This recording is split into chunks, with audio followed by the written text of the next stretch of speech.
अस्सलाम वालेकुम वरहमतुल्लाह। शहीद सियालवी आपसे मुखातिब हूँ। एक डिबेट चल चुकी है कि गिलगित बल्तिस्तान को सूबा बनना चाहिए या नहीं बनना चाहिए।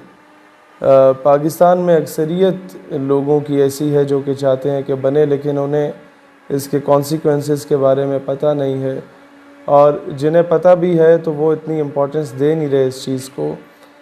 देखें, मेरा ये पैगाम अपने गिलगित बल्तिस्तान के इलाके और गिरदोनवा के जो दोस्त अहबाब हैं उन सबको है कि सबसे पहले हमें बीइंग अ मुस्लिम और उसके बाद बीइंग अ पाकिस्तानी हो के सोचना है कि क्या इससे हमारी कॉज को, हमारी आइडियोलॉजी को नुकसान है या फ़ायदा है। नंबर 1। नंबर 2, क्योंकि ये सारा एरिया कश्मीर जो है, either it is Ladakh, Jammu या आपका AJK या जो आपका इंडियन ऑक्यूपाइड कश्मीर या गिलगित है, इन टोटलिटी ये कश्मीर है। एक हिस्सा हम पहले थोड़ा बहुत जो है वो चाइना को गिफ्ट कर चुके हैं। चलो, वो एक स्ट्रेटिजिक पॉइंट ऑफ व्यू से था कि जहाँ इंडिया के साथ पाकिस्तान के अनबन होती रहती थी LOC पे, वहाँ ज़रा चाइना भी इंडिया को टफ़ टाइम देता रहेगा तो इंडिया की जो अटेंशंस हैं वो डाइवर्ट होती रहेंगी।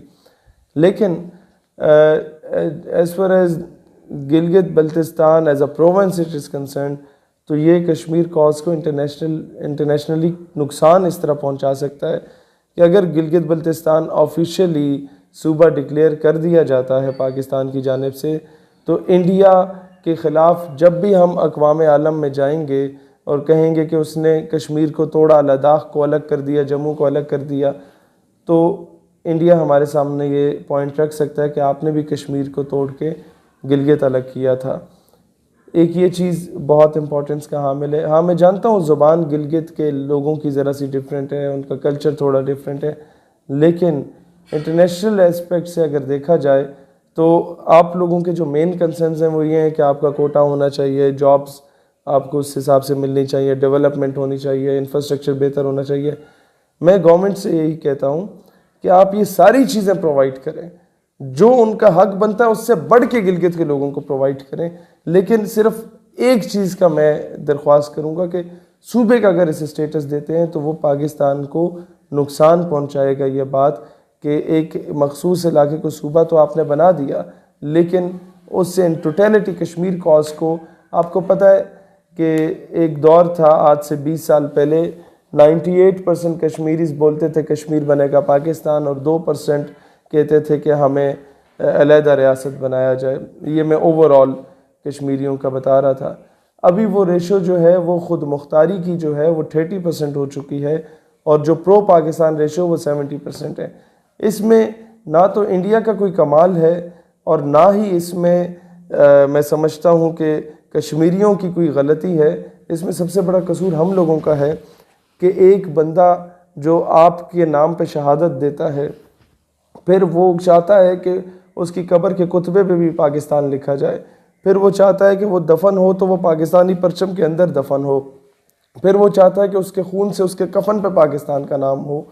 तो हम अमेरिका या अक़वाम मुत्तहिदा के प्रेशर में आके ऐसे शख्स को जो कि फ्रीडम फाइटर है, जो पाकिस्तान के लिए शहीद हुआ मकबूजा कश्मीर में, हम बैनुल अक़वामी चौधरियों के, अमेरिका वगैरह जैसे दहशतगर्दों के ज़ेर प्रेशर आके ऐसे मुजाहिद को, ऐसे फ्रीडम फाइटर को जब दहशतगर्द कहते हैं, तो कभी भी उसका बच्चा जब बड़ा होगा तो वो आपके लिए शहादत देने को तैयार नहीं होगा।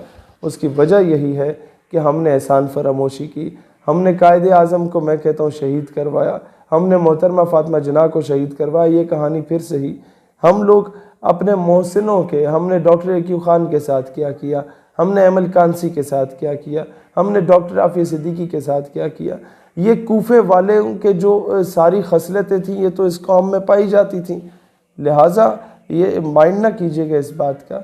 लेकिन हम लोगों ने हमेशा कश्मीर के नाम को बेचा, हम लोगों ने हमेशा कश्मीर के नाम पे सियासत की, 70 सालों से सियासत की, उनके खून को बेचा। लिहाजा अब मज़ीद इस तरह की कोई हरकत ना करें। तोपे, टैंके, बंदूक तो आप लोगों से चलते नहीं हैं, कोई प्रैक्टिकली आप लोगों ने करना कुछ नहीं है। जो लोग बग़ैर तनख्वाहों के शहादतें दे रहे थे उनको आपने दहशतगर्द कह दिया। तो अभी इंटरनेशनली जो कश्मीर कॉज को नुकसान पहुंचना था, उस ताबूत में आखिरी कील जो ठोंकनी थी वो आप ये सूबा बना के ठोंकेंगे। लिहाजा इस पर नज़र षानी करें। और गिलगित बल्तिस्तान के लोगों से मेरी दरख्वास्त है कि माजी में भी इस तरह का काम हुआ, जब बांग्लादेश में ये कैंपेन चली कि जी बंगाली लैंग्वेज को भी ऑफिशियल लैंग्वेज का स्टेटस दिया जाए, तो उर्दू के साथ बंगाली को भी ऑफिशियल लैंग्वेज दे दिया गया। तो उसके बाद मौलवी अब्दुल हक साहब ने, बाबाए उर्दू थे, उन्होंने घेराव कर दिया पार्लिमान का। उसके बाद वो बंगाली लैंग्वेज का जो ऑफिशियल स्टेटस था वो वापस ले लिया गया। तो उससे फिर जो बगावत पहले जागनी थी वो डबल ट्रिपल होके जागी।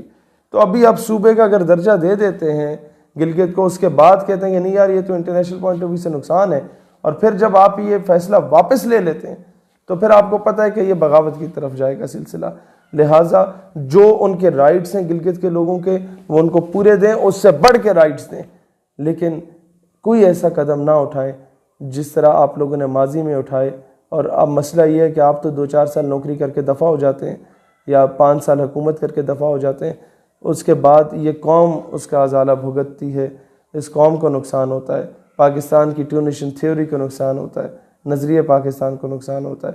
लिहाजा पाकिस्तान से वफ़ादारी करें, इससे गद्दारी के मुर्तकब न ठहरें। पाकिस्तान हमेशा जिंदा।